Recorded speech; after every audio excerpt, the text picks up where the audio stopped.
Ayukta. Compare பண்ணி எழுதும்போது ஈஸியா புரியும்.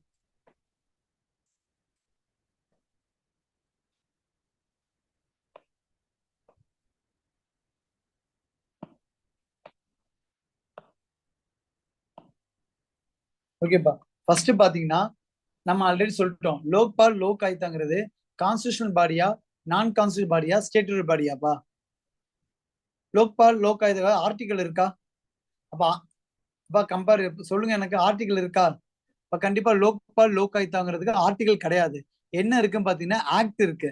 அப்ப ஆக்ட் இருக்கு, வெரி குட். அப்போ லோக்பால் லோக் ஆயுக்தாக ஆர்டிகல் இருந்துச்சுன்னா தான் கான்ஸ்டியூஷனல் பாடி. அப்ப இதுக்கு ஆர்டிகல் கிடையாது. அப்ப என்ன இருக்குன்னா அதுக்கு ஒரு ஆக்ட் இருக்குப்பா. என்ன ஆக்ட் எழுதிங்க? லோக்பால் லோக் ஆயுக்தா ஆக்ட் 2013. ரெண்டுமே சேமா எழுதிங்க. Lokpal and Lok Ayukta act, Lokpal and Lok Ayukta act 2013. ஓகேங்களா? இந்த ஆக்ட் படி தான் வந்திருக்கும். இந்த சட்டப்படி தான் நம்ம லோக்பாலையும் லோக் ஆயுக்தாவையும் என்ன பண்ணிப்போம், அப்பாயின்ட் பண்ணிப்போம். ஃபர்ஸ்ட் உங்களுக்கு ரெண்டுக்கான டெஃபினிஷன் என்னன்னு சொல்லிடுறேன். ஃபர்ஸ்ட் அண்டர்ஸ்டாண்ட் பண்ணீங்க. லோக்பால்னா என்ன பாத்தீங்கன்னா, சென்ட்ரல் கவர்மெண்ட்ல, அதாவது ஒன்றிய அரசாங்கத்துல இருக்கக்கூடிய பிரதம மந்திரியோ, சிஎம்ஓ, இல்ல ஒரு மினிஸ்டரோ, இல்ல கேபினட் மினிஸ்டரோ, இல்ல ஒரு ஆபீசரோ, மேல இருக்க பெரிய பெரிய அதிகாரி யாராச்சும் தப்பு பண்ணிட்டாங்கன்னா அவங்கள நிக்க வச்சு கேள்வி கேட்கக்கூடிய பாடி தான் லோக்பால். புரிஞ்சா? இப்ப பிரைம் மினிஸ்டரோ, இல்ல கேபினட் மினிஸ்டரோ, இல்ல அமைச்சரோ ஏதாவது தப்பு பண்ணிட்டாங்கன்னா அவங்களை நிக்க வச்சு ஆய்வு செய்யக்கூடிய பாடி தான் லோக்பால். அது அப்படியே நம்ம ஸ்டேட்டுக்கு பண்ணாங்கன்னா அது பேர் லோக் ஆயுக்தா. இப்ப தமிழ்நாட்டில் இருக்கக்கூடிய சிஎம்ஓ, இல்ல மினிஸ்டர்ஸோ, இல்ல கேபினட் மினிஸ்டர்ஸோ, இல்ல அதர் எம்எல்ஏவோ ஏதாவது தப்பு பண்ணிட்டாங்கன்னா அவங்கள ஆய்வு அறிக்கை செய்யக்கூடிய பாடி தான் லோக் ஆயுக்தா. ரெண்டுக்கான டிஃபரன்ஸ் தெரியணும். லோக்பால்னா சென்ட்ரல் கவர்மெண்ட்ல இருக்கக்கூடிய ஹையர் அபிஷியல்ஸ் யாராவது தப்பு பண்ணாங்கன்னா அவங்கள ஆய்வு செய்யக்கூடிய பாடி லோக்பால். ஸ்டேட் கவர்மெண்ட்ல இருக்க, தமிழ்நாடு கவர்மெண்ட்ல இருக்கக்கூடிய, நம்ம தமிழ்நாடு லோக் ஆயுக்தா இருக்கு. இப்ப தமிழ்நாட்டு லோக் ஆயுக்தா 2018 ஆரம்பிச்சிருப்பாங்க. அப்ப அதாவது ஃபார்மர் சிஎம் எடப்பாடி கவர்மெண்ட் என்ன பண்ணிருப்பாங்க, இந்த லோக் ஆயுக்தாங்கிற ஃபார்ம் பண்ணிருப்பாங்க. அப்ப சிஎம் யாராச்சும் ஒருத்தவங்க தப்பு பண்ணிட்டாங்க, இல்ல ஒரு மினிஸ்டர்ஸ் கேபினட் மினிஸ்டர் யாராச்சும் பண்ணிட்டாங்கன்னா அவங்கள ஆய்வு பண்ணக்கூடிய பாடி தான் லோக் ஆயுக்தா. சரிங்களா? ஃபர்ஸ்ட் நம்ம டெஃபினிஷன் கிளியரா படிச்சிட்டோம். இப்ப பாத்தீங்கன்னா இப்ப என்ன பண்ணுங்க, எழுதுங்கப்பா. லோக்பால்ங்கிறது இந்தியா லெவல் எப்ப ஃபார்ம் பண்ணிருப்பாங்க பாத்தீங்க அப்படின்னா 2014லப்பா. ஸோ தமிழ்நாட்டில் பார்த்தீங்கன்னா தமிழ்நாடு கண்டமெண்ட் நம்ம படிச்சா போதும். தமிழ்நாட்டு லோக் ஆயுக்தா எப்போ ஃபார்ம் பண்ணிருப்பாங்க? 2018. அப்படியே கம்பேர் பண்ணி எழுதிக்கங்க, ரொம்ப ஈஸியா இருக்கும். சரிங்களா?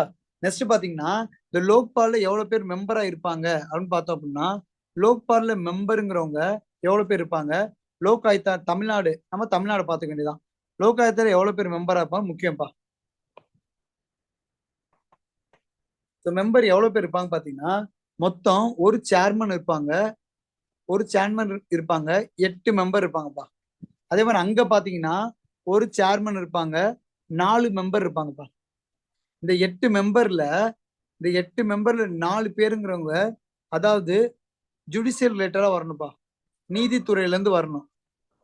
அதே மாதிரி 4 பேர் பாத்தீங்கன்னா நான் ஜுடிஷியல் இருந்து வருவாங்க, நீதித்துறை அற்ற டிபார்ட்மெண்ட்ல இருந்து 4 பேர் வருவாங்க, 8 பேர். ஓகேவா? அதே மாதிரி இந்த 4ல 2 பேர் பாத்தீங்கன்னா ஜுடிஷியல்ல இருந்து வருவாங்க, இன்னொன்னு 2 பேர் பாத்தீங்கன்னா நான் ஜுடிஷியல் இருந்து வருவாங்க. ஓகேவா? அப்ப மெம்பர் பாத்தீங்கன்னா சேர்மன் ஒரு ஆள், அந்த ஒண்ணுங்கிறது சேர்மன்பா. ஒண்ணுங்கிறது சேர்மன், ஒண்ணுங்கிறது சேர்மன். அங்கேயும் பார்த்தா ஒண்ணுங்கிறது சேர்மன். இப்ப 8 பேருமே ஜுடிஷியல் இருந்து வரமாட்டாங்க, 8 பேருமே நான் ஜுடிஷியல் இருந்து வரமாட்டாங்க. இப்ப 4 பேர் ஜுடிஷியல் இருந்து வருவாங்க, ஒரு 4 பேர் நான் ஜுடிஷியல். அதே மாதிரி அங்க 2 பேர் ஜுடிஷியல், 2 பேர் நான் ஜுடிஷியல். மெம்பர் புரிஞ்சிருச்சாப்பா? அப்ப நெக்ஸ்ட் எழுதிங்க.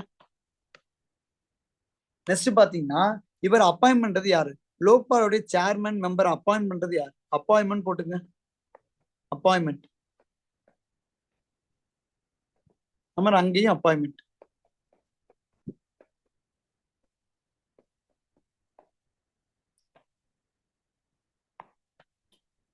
அப்ப அப்பாயின்மெண்ட் யாருன்னு பாத்தீங்கன்னா, லோக்பாலுடைய சேர்மன் மெம்பர் அப்பாயின்மெண்ட் யாருன்னு பாத்தீங்கன்னா பிரசிடென்ட்ப்பா. பிரசிடென்ட் தான் அப்பாயின்ட் பண்ணுவாங்க. ஆனா லோக் ஆயுக்தால அப்பாயின்மெண்ட் வந்து கவர்னர், கவர்னர்ப்பா. ஓகேங்களா? நெக்ஸ்ட் நெக்ஸ்ட் எழுதிங்க. நெக்ஸ்ட் பாத்தீங்கன்னா இவரை இந்த லோக்பால் சேர்மன் மெம்பரை ரிமூவ் பண்றது யாரு? ரிமூவ் பண்றதும் ரிப்போர்ட்டை யார்கிட்ட சப்மிட் பண்றதும் ரிமூவ் பண்றதும் ரிமூவ் பண்றதா இருந்தாலும் சரி, ரிப்போர்ட்டை சப்மிட் பண்றதா இருந்தாலும் சரி, ரெண்டுமே பாத்தீங்கன்னா லோக்பால்ல பிரசிடென்ட், லோக் ஆயுத்துல கவர்னர்.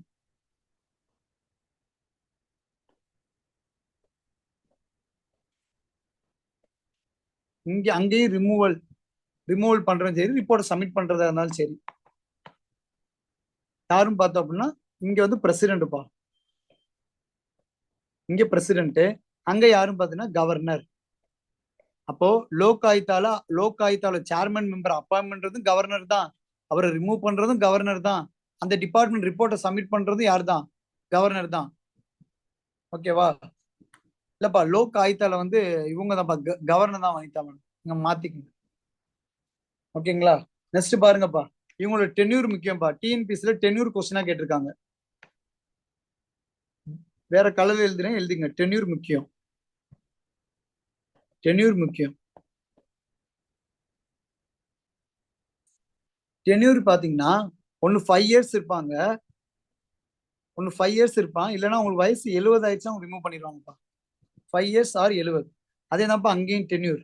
ஒன்னு 5 வருஷம் இருப்பாங்க, இல்ல 5 வருஷம் முடியறதுக்கு முன்னாடி அவங்க வயது 70 வந்துருச்சு அப்படின்னா என்ன பண்ண, ரிமூவ் பண்ண. இப்ப என்னை வந்து அப்பாயின்மெண்ட் வச்சுங்களேன், இப்ப எனக்கு வயசு வந்து பாத்தீங்கன்னா 70, ஏன் 69 வந்த வருஷமே என் வயசு 70 ஆயிடுச்சுன்னா என்னோட டென்யூர் 5 வருஷம் நான் வந்து என்ன பண்ணுவேன், செயல்பட முடியாது. சரி, வயசையும் 5 வருஷம் ஏதோ முன்கூட்டி பார்ப்பேன், எது ஃபர்ஸ்ட் வருதோ அதுபடி ரிமூவ் பண்ணிடுவாங்க. சரிங்களா? நெக்ஸ்ட் எழுதிங்கப்பா.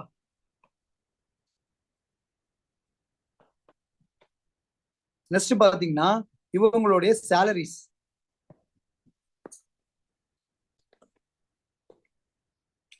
நெக்ஸ்ட் பாத்தீங்கன்னா சேலரிஸ். அப்ப இவங்களோட சேலரிஸை ஃபிக்ஸ் பண்றது யாரு?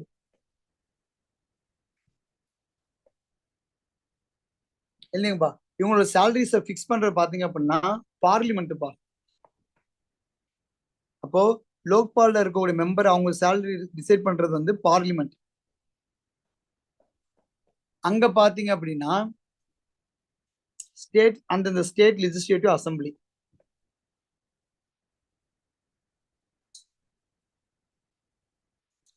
சரிங்களா? Note பண்ணீங்கப்பா.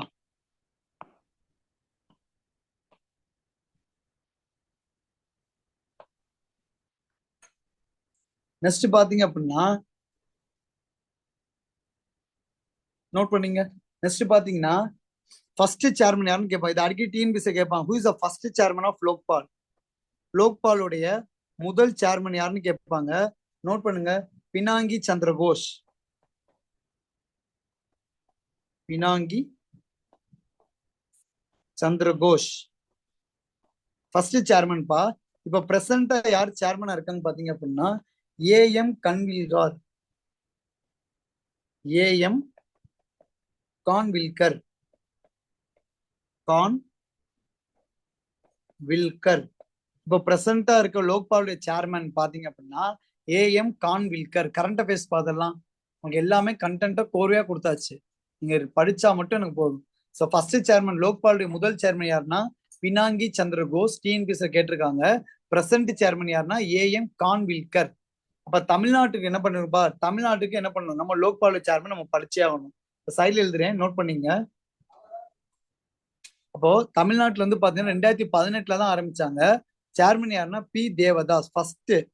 First chairman P Devadas. Justice போட்டுங்கப்பா, ஜஸ்டிஸ் தேவதாஸ், நீதிபதி ஜஸ்டிஸ் தேவதாஸ். சோ இப்ப பிரசன்டா தமிழ்நாட்டுல யார் இருக்காங்கன்னா, இப்ப பிரசன்டா தமிழ்நாடு லோக் ஆயுத்தோட சேர்மன் யாருன்னு பாத்தீங்கன்னா ராஜமாணிக்கம். இப்போ பிரசன்டா தமிழ்நாட்டுல யார் இருக்காங்க பாத்தீங்கன்னா ராஜமாணிக்கம்.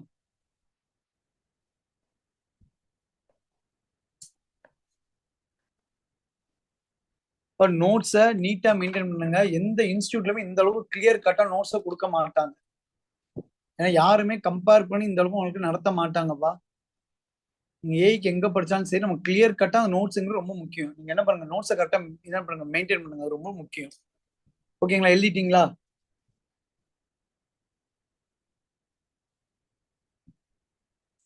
அப்புறம் ஒரு ஃபேக்ட் மட்டும் என்ன பண்ணுங்கப்பா, கீழே எழுதிங்கப்பா.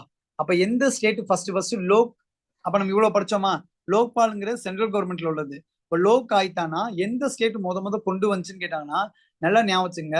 முத எந்த ஸ்டேட் கொண்டு வந்திருக்கும் பாத்தீங்கன்னா மகாராஷ்டிரா. ஆனா முத யாரு பில் ஃபர்ஸ்ட் பாஸ் பண்ணிமோ ஒடிசாப்பா. நல்லா ஞாபகம் வச்சுங்க. இந்த ஒடிசா இருக்குல்ல, இந்த ஒடிசா கவர்மெண்ட் சாரிப்பா, ஒடிஷா, ஒரு நிமிஷம்ப்பா.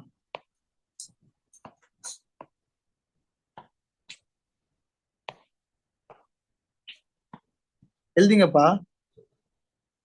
இந்த ஒடிசா என்ன பண்ணிருப்பாங்கன்னா ஃபர்ஸ்ட் என்ன பண்ணிருப்பாங்கன்னா பில் எடுத்துட்டு வந்திருப்பாங்க. பில்லு கொண்டு வந்திருப்பாங்க. எந்த வருஷம் பாத்தீங்கன்னா 1970 கொண்டு வந்திருப்பாங்க. பில்ல கொண்டு வந்திருப்பாங்க. ஆனா இவங்க எப்ப எஸ்டாப்ளிஷ் பண்ணிருப்பாங்கன்னா 1983 எஸ்டாப்ளிஷ் பண்ணிருப்பாங்க. ஓகேவா?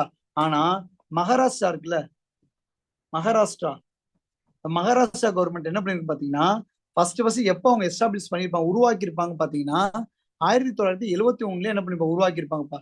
கொஸ்டின் பேப்பர்ல பார்த்து ஆன்சர் பண்ணணும். என்ன கொஸ்டின் பேப்பர்ல கேட்பாங்கன்னா, ஃபர்ஸ்ட் லோக் ஆயுக்தா உருவாக்க சொல்லி முதல் பில்ல பாஸ் பண்ண யாருன்னு கேட்டா ஒடிஷா. ஆனா முதல் யார் என்போர்ஸ் பண்ணி எஸ்டாப்ளிஷ் உருவாக்குனான்னு கேட்டா மகாராஷ்டிரா. ரெண்டுமே ஆப்ஷன்ல இருக்கும், தெளிவா எழுதணும். அப்போ முத எந்த ஸ்டேட் எஸ்டாப்ளிஷ் பண்ணாங்க லோக் ஆயுக்தாவன்னு கேட்டாங்கன்னா மகாராஷ்டிரா. முத எந்த ஸ்டேட் பில்ல பாஸ் பண்ண கேட்டாங்கன்னா ஆன்சர் ஒடிஷா. ரெண்டுமே வேற வேற ஆன்சர்ப்பா. பார்த்து ஆன்சர் பண்ணணும். கொஸ்டினை ஃபுல்லா ரீட் பண்ணி ஆன்சர் பண்ணணும். இப்ப தமிழ்நாடு கவர்மெண்ட் எப்ப உருவாக்கிருப்பாங்க, 2018பா. தமிழ்நாடு கவர்மெண்ட் எப்ப, சைட்ல எழுதி வச்சுங்க. அப்ப தமிழ்நாடு கவர்மெண்ட் எப்ப லோக் ஆயுக்தா உருவாக்கி இருப்பாங்கன்னா 2018. ஓகேங்கப்பா. இப்போ முன்னாள் எடப்பாடி அமைச்சகம் என்ன பண்ணிருப்பாங்க பாத்தீங்கன்னா இந்த லோக் ஆயுக்தாவை கொண்டு வந்திருப்பாங்க 2018. ஓகேப்பா. நோட்ஸ் எழுதியாச்சா? கிளியர் கட்டா எழுதிங்கப்பா நோட்ஸ், ரொம்ப முக்கியம். தெரியல அப்படின்னா நான் ஸ்லைட் என்ன பண்ணுங்க இப்படி ஷிஃப்ட் பண்றேன், உங்களுக்கு கொஞ்சம் யூஸ்ஃபுல்லா இருக்கும்னு நினைக்கிறேன். பாத்துங்க. இப்போ பாருங்க, பெருசா இருக்கா ஸ்லைட்? எழுதிங்க, எழுதிங்கப்பா. ஃபர்ஸ்ட் சேர்மன், எனக்கு தெரிஞ்சு இந்த சேர்மன் எல்லாம் கேட்கலாம்ப்பா கொஸ்டின். ஏன்னா இப்ப கரண்ட் அஃபேர்ஸ் கொடுத்துருக்காங்க, கரண்ட் அஃபேர்ஸ் லிங்க் பண்ணிருக்கீங்களான்னு நம்ம செக் பண்ணிடலாம், கம்பேர் பண்ணி கேட்பாங்க. எழுதியாச்சா? எழுதியாச்சா எனக்கு ஒரு சிம்பிள் மட்டும் போட்டுருங்கப்பா. அடுத்த நம்ம ஃபினான்ஸ் கமிஷன் நீங்க பாத்துடலாம். ஃபினான்ஸ் கமிஷன்ல ஒரு 10 பாயிண்ட் தான் இருக்கு, ரொம்ப easy. Odisha and Maharashtra again சொல்லவா? சொல்றேன் பாருங்க மேடம், பிரியங்கா மேடம் கவனிங்க. முத உருவாக்கலாம்னு சொல்லி பில்லு கொண்டு வரணும்ப்பா. நீங்க நம்மளுக்கே தெரியும். அப்ப ஏதாச்சும் ஒரு விஷயத்த நம்ம புதுசா உருவாக்குறோம்னா பார்லிமெண்ட்ல பில்லு கொண்டு வரணும். சரிங்களா? ஒடிசா கவர்மெண்ட் 1970 பில்ல கொண்டு வந்துருவாங்க. கொண்டு வந்து அடுத்த வருஷமே செயல்முறைப்படுத்தல. பட் அவங்க பில்ல கொண்டு வந்து 1970. பட் இந்த ஒரு மாதிரி லோக் ஆயுக்தா, ஒடிசாவுடைய லோக் ஆயுக்தான்னு ஒரு டிபார்ட்மெண்ட், ஒரு கமிஷனை உருவாக்குனது 1983. ஆனா 83 உருவாக்கி இருக்காங்க. ஆனா அதுக்கு முன்னாடியே மகாராஷ்டிரா எப்ப உருவாக்கி இருக்காங்க பாருங்க, 1971. அப்ப கொஸ்டின் பேப்பர்ல யாரு எந்த கவர்மெண்ட், எந்த ஸ்டேட் லோக் ஆயுக்தாவுக்கு முத பில்ல கொண்டு வந்தான்னு கேட்டாங்கன்னா ஆன்சர் ஒடிஷா. ஆனா யாரு முத எஸ்டாப்ளிஷ் பண்ணாங்க, என்போர்ஸ் பண்ணாங்கன்னு கேட்டாங்கன்னா மகாராஷ்டிரா. ஓகேவா? புரியுதா மேடம்? பிரியங்கா மேடம் புரியுதா உங்களுக்கு? ஓகே ஓகே ஓகே மேம், புரிஞ்சா? எல்லாமே எழுதியாச்சா? கிளாஸ்ல உள்ளவங்க எல்லாமே எழுதியாச்சா? ஓகே ஓகே ராம்குமார் சார், எல்லாம் எழுதியாச்சா? மொத்தம் கரண்ட் அஃபேர்ஸ் கிளாஸ் 2 இன்னைக்கு கிளாஸ் 3 இன்டர்நேஷனல் புக்கர் பிரைஸ் வாங்கியிருக்காங்க. இன்டர்நேஷனல் புக்கர் பிரைஸ் பாத்தீங்கன்னா 2024 கைரோஸ்ங்கிற புக்குக்காண்டி வாங்கியிருக்காங்க. பட் கைரோஸ்ங்கிற புக்கை டிரான்ஸ்லேட் பண்ணதுக்காண்டி எழுதிங்க. 2024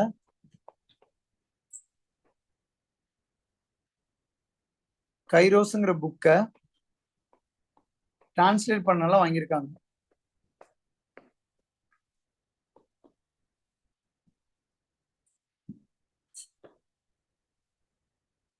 டிரான்ஸ்லேட் பண்ணால வாங்கியிருப்பாங்க. யார் டிரான்ஸ்லேட் பண்ணாங்களோ பேர் முக்கியம், இவங்களுக்கு தான் கொடுத்துருப்பாங்க, எர்ஃபன் பெக். அப்போ இது இந்த வாட்டி கேட்கலாம் கொஸ்டின். 2024 எர்ஃபன் பெக்ங்கிறவங்க இன்டர்நேஷனல் புக்கர் பிரைஸ் வாங்கியிருக்காங்க. என்ன புக்குன்னு புக்கு பேரும் கேட்கலாம், இல்ல கைரோஸ்ங்கிற புக்கை டிரான்ஸ்லேட் பண்ணதுக்காண்டி 2024 யார் இன்டர்நேஷனல் புக்கர் பிரைஸ் அவார்டு வாங்கினா கொஸ்டின் கேட்கலாம். ஆன்சர் பாத்தீங்கன்னா எர்ஃபன் பெக். ஓகேங்களா? நோட் பண்ணீங்க. நெக்ஸ்ட் பாத்தீங்கன்னா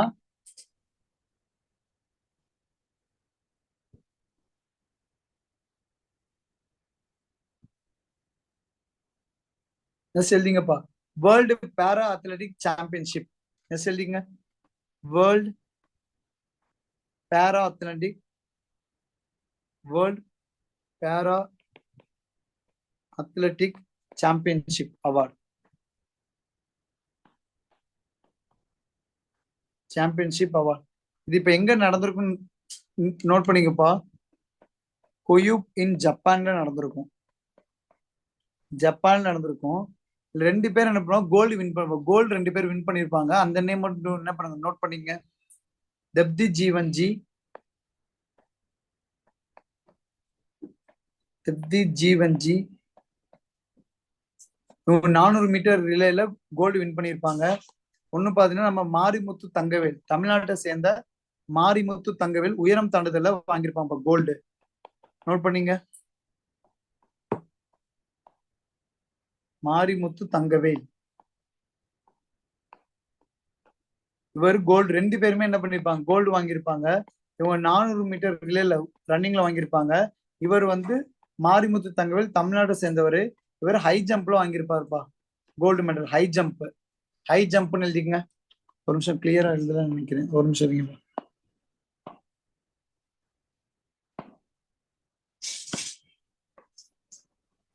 ஹை ஜம்ப்னு எழுதிங்கப்பா கிளியரா.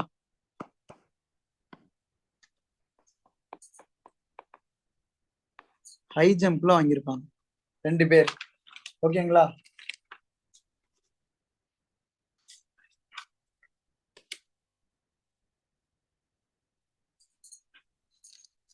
சரி, இந்த சீதல் தேவி யாருப்பா? நீங்க கரண்ட் அஃபேர்ஸ்ல பாத்துருப்பீங்களேப்பா, நியூஸ்ல நம்ம யூடியூப்ல எல்லாம் நிறைய பேர் வந்துச்சு.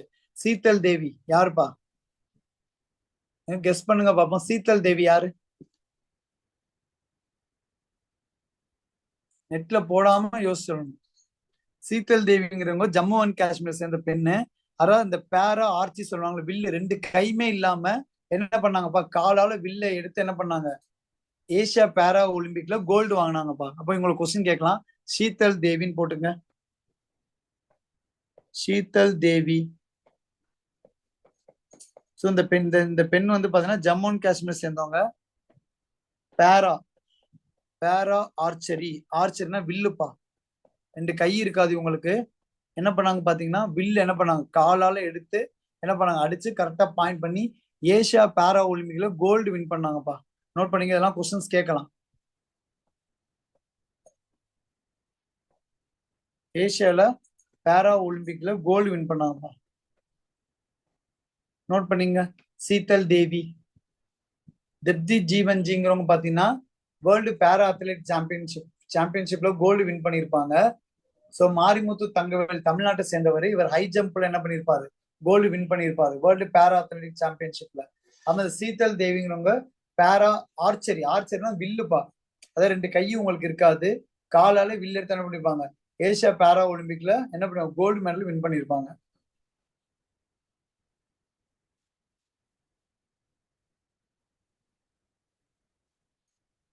அதே மாதிரி தீபா கர்மாக்கர் எங்கப்பா, யாருப்பா அவங்க, தீபா கர்மாக்கர்.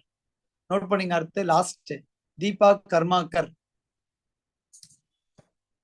தீபா கர்மாக்கர், தீபா கர்மாக்கர் எழுதிங்க. லாஸ்ட், தீபா கர்மாக்கர்.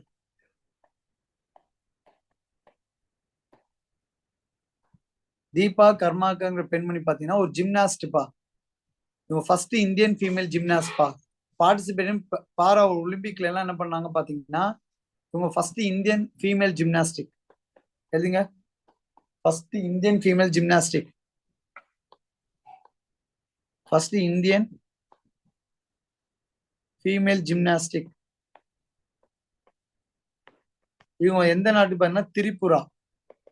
திரிபுரா நாட்டை சேர்ந்த பெண்மணி. இவங்க ஏசியன் உமன் சாம்பியன் ஜிம்னாஸ்டிக்ல கோல்டு வின் பண்ணிருப்பாங்கப்பா. அதனால இந்த கொஸ்டின்ஸ் கேட்கலாம். Asian, Asian women championship gymnastic.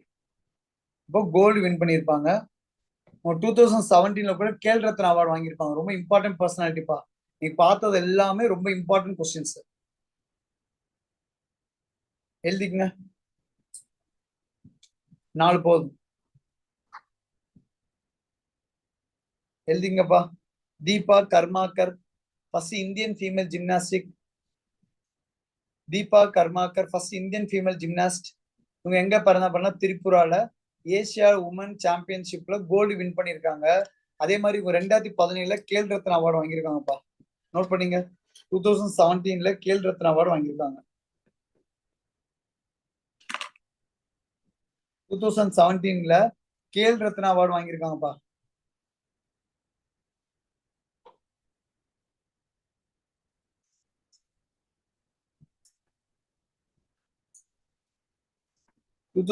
Khel Ratna award வாங்கியிருப்பாங்கப்பா. நீ பார்த்ததுமே ஃபீமேல் பர்சனாலிட்டிஸ் பார்த்துருப்போம். கொஸ்டின் டிஎன்பிசில கண்டிப்பா வரும். ஃபர்ஸ்ட் இந்தியன் ஃபீமேல் ஜிம்னாஸ்டிக் வந்து Deepa Karmakar. Asia para Olympic கோல்டுல archery will வித்தையில 2 கையே இல்லாம என்ன பண்ணாங்க, கோல்டு மெடல் வின் பண்ணாங்க. சீதல் தேவி ஜம்மு அண்ட் காஷ்மீரை சேர்ந்தவங்க. இப்போ வேர்ல்டு பேரா அத்லாண்டிக் சாம்பியன் குயுப் ஜப்பான்ல நடந்ததுல திப்தி ஜீவன்ஜி வந்து கோல்டு 400 மீட்டர்ல கோல்டு வின் பண்ணியிருப்பாங்க. தமிழ்நாடு சேர்ந்த மாரிமுத்து தங்கவேலுங்கிறவங்க என்ன பண்ணிருப்பாங்க, ஹை ஜம்ப்ல என்ன பண்ணிருப்பாங்க, கோல்டு வின் பண்ணிருப்பாங்க. நமக்கு எப்படி கொஸ்டின்ஸ் கேட்கறாங்க டிஎன்பிசிலன்னு பாத்தீங்கன்னா, இங்கிட்டு நேம் கொடுத்துறாங்கப்பா.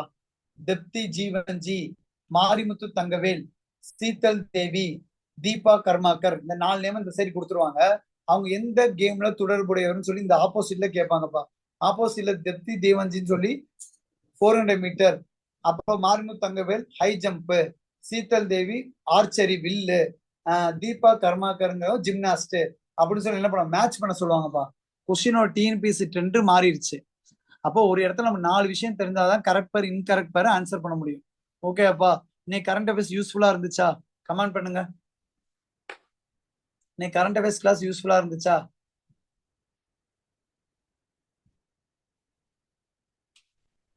அவ்வளோதான், 2 பேர் தான், 3 4. இப்ப நீங்க என்ன ரொம்ப இம்பார்ட்டன்ட் பர்சனாலிட்டிஸ் உங்களுக்கு தனித்தனியா நடத்துறேன் அப்படின்னா நீங்க என்ன பண்ண முடியும், படிக்க மாட்டீங்க. அப்பப்போ ஒரு ஸ்கீம், என்ன இன்சிடென்ட், அப்போ கேம்னு வந்தா கொஞ்சம் ஈஸியா இருக்கும். கரண்ட் அஃபேர்ஸ் படிக்க கொஞ்சம் ஈஸியா இருக்கும். கரண்ட் அஃபேர்ஸ் ரிவிஷன் பண்ணிட்டே வாங்கப்பா. சரிங்களா? இன்னும் பாத்தீங்க அப்படின்னா